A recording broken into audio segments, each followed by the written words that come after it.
Hey guys, Chris with Drift HQ. Today we're going to be walking you through the Bell Raceworks differential brace for the Z and G chassis. It's one of the most simple, reliable upgrades you can do to keep your rear end and your axles in the right place. So for this install, you're going to need a 14 to take out your original differential bolts, 17 to put in the extended ones that are going to pass through the brace, and a 19 for the carrier bolt that's going to pass through your subframe. Also going to need a 19 wrench to hold the back side of it in place.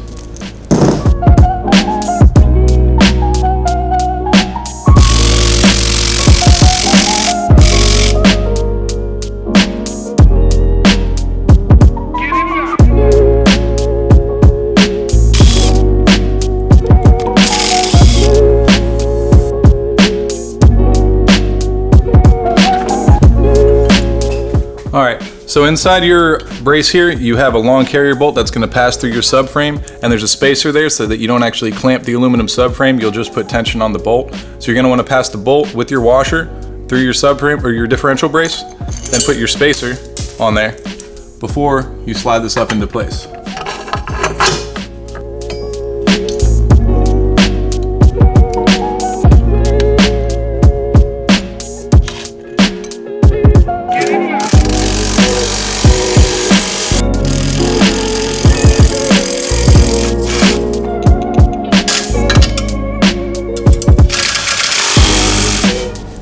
That wraps up the installation of our differential brace. You can find this or any other products for your 350Z or G35 on drifthq.com.